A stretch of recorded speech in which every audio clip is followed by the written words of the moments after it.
Hello aspirants, myself Kirtana Busa. I have appeared for interview in 2018. We at Narayana IAS Academy have come up with mains module to facilitate your answer writing. Important topics for the coming mains 2019 are picked, and all the important points required to cover the topic are provided in a simple and lucid manner. We are taking these points from multiple sources so that you will get sufficient points to use in the mains exam. We are also taking extreme care to provide good structure to the topic. Hope our efforts will benefit you. Having said this, let us move to an important topic today, the Korean War. As Korea is frequently in the news, we might expect a question in the world history. The Korean War had its immediate origins in the collapse of the Japanese Empire at the end of World War II. Unlike China, Manchuria and former Western colonies seized by Japan, this Korea did not have a native government or a colonial regime waiting to return it after the hostilities ceased. So what is the background of this Korean War?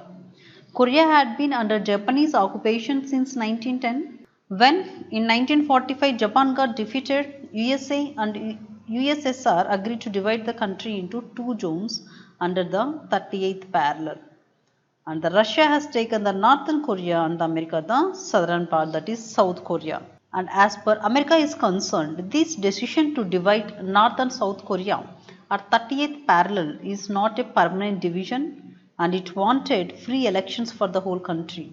America agreed to this proposal of free elections for the whole country because their zone contains 2/3 of population, and if at all the elections were conducted according to them, the South Korea will win, and so that they can establish the democratic form of government there. And elections were held in South under the United Nations. Independent Republic of Korea has won the elections, and the Syngman-rhee government was formed with Seoul as capital. On the other side, Russians has created Democratic Republic of Korea or North Korea and the communist government of Kim Il-sung at their capital Pyongyang. And in 1949, the American and Russian troops were withdrawn, leaving a potentially dangerous situation. Without resolving the border dispute, that is the line which they have divided at the 30th parallel, the American and Russian troops were withdrawn, leaving a potential dangerous situation. And in 1950, the North Korean troops invaded South Korea. So why did North Koreans invade the South?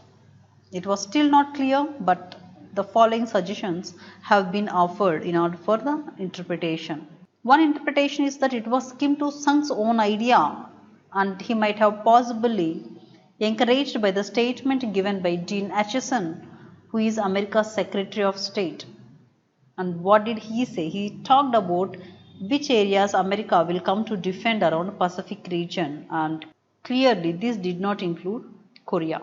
And Kim Il-sung might have been encouraged by new Chinese communist government who were at the same time massing troops to attack Chiang Kai-shek.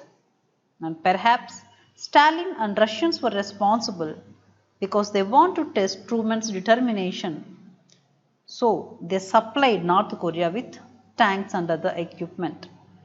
Communists claimed that South Korea had started the war, and when troops of the bandit traitor Syngman-rhee had crossed 38th parallel.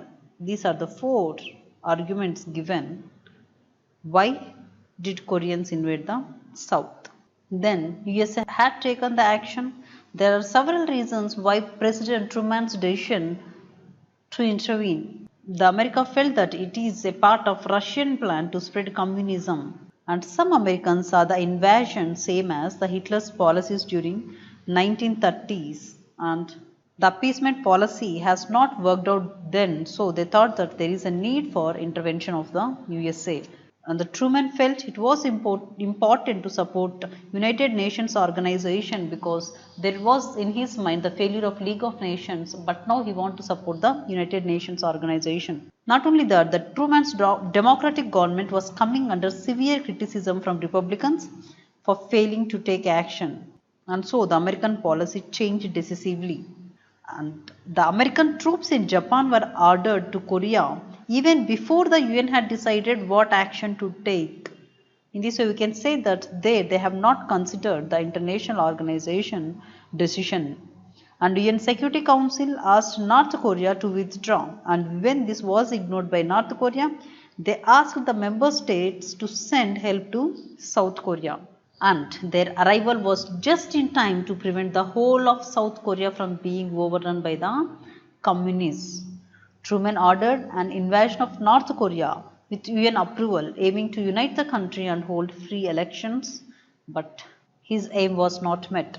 Chinese Foreign Minister then Zhou Enlai warned that China would resist if UN troops entered North Korea, but the warning was ignored. But the UN troops had captured Pyongyang and occupied 2/3 of North Korea, and they have reached river Yalu, which is the frontier between North Korea and China, and this has provoked China.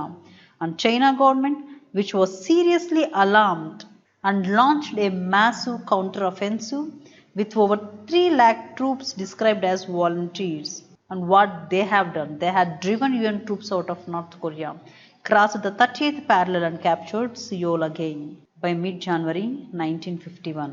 However, in June, UN troops cleared the communists of South Korea again and fortified the frontier. So, the US and UN aim of uniting the both North Korea and South Korea and bring the democratic governments there has failed miserably, and the division is continuing yet. Peace talks opened in Panmunjom and lasted for 2 years with an agreement that the frontier should be roughly along the 38th parallel.